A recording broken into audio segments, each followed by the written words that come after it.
Welcome to Cody in the Cinema. Today I'm discussing a film that has been on my mind ever since I turned it off. A film that is visually sublime, a movie that will affect you emotionally with all of its sentimentality, but it never feels cheap or unearned.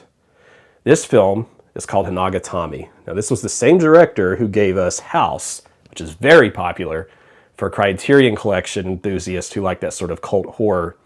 This was a 2016 film from Nobuhiko Abayashi, and originally, he wanted to make this film before House. He always had this as a passion project in mind, and it ended up being something of a swan song because he was terminally ill when he was working on it.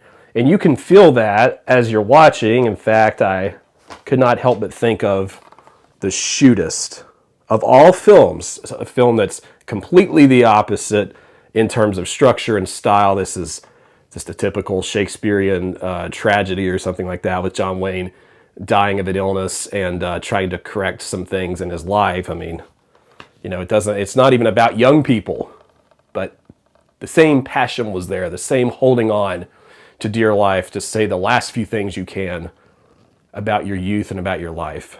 In fact, toward the end, you really get a good piece of that.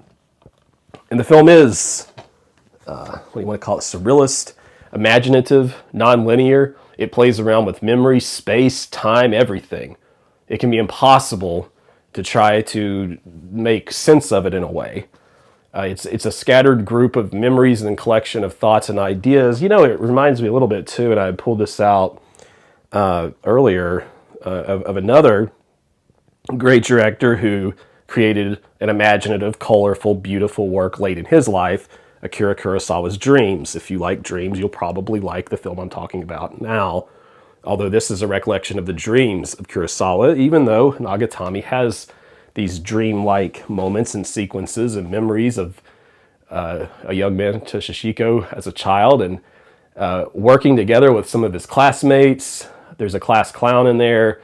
There's a kind of a solemn figure who meditates and plays music. By the way, there's beautiful music in here, including some piano work there from Bach remixed with some of the film's own compositions. There's a soldier, there's a young woman named Mina who's dying herself of a disease, and there's blood, and she's coughing blood, and the blood is mixed into the surrealist fantasy of the thing, and so it can be quite terrifying and haunting, and also beautiful, stunning, and motivating, and youthful.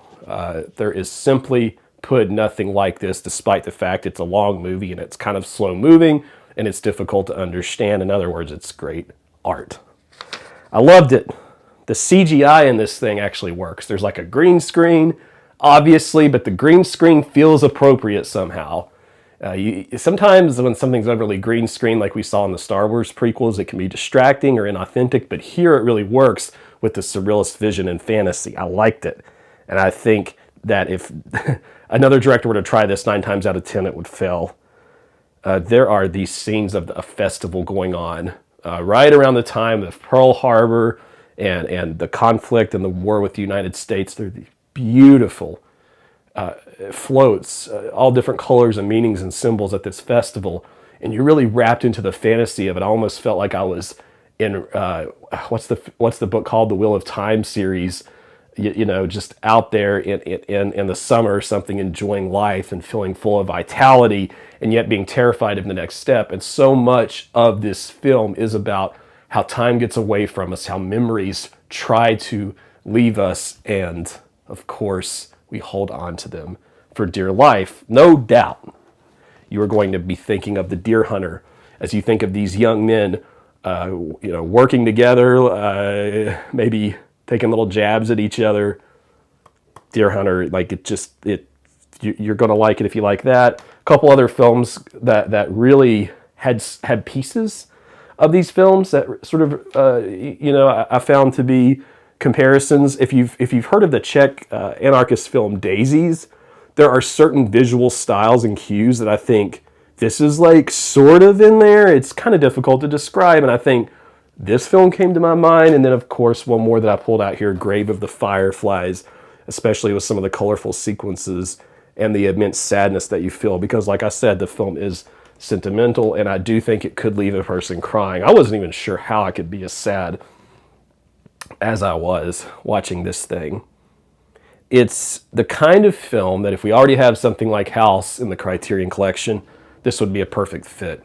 The only reason I even heard of it was because I was in a used bookstore. I think it was a Half Price Books, and I found this in there. I said, I've never heard of this. Third Window Films had a copy, and I picked it up and I blind bought it, and I loved it. It is a confusing, confounding work. It's something that you take in as best you can. It's better to feel than to think about, and try to enjoy it for what it is, because it's a strange, powerful work of art. And I absolutely recommend it to you if you like any of the other films that I compared it to, because part of the reason I picked these other films to talk about was that this is just such an array of color and style, and I couldn't help but think about a lot of other films I loved kind of thrown into this big blender. Difficult film to discuss for sure. Those are my thoughts. Confusing? It confused me, but in the best possible way. Now, if you have any thoughts about this film or others from the director, or if you've seen House, you'll have to let me know that in the comments. Click the like button if you could. A thumbs up button help grow the channel, and subscribe to Cody in the Cinema here if you haven't. Won't cost you anything, and helps me out. We'll see you next time.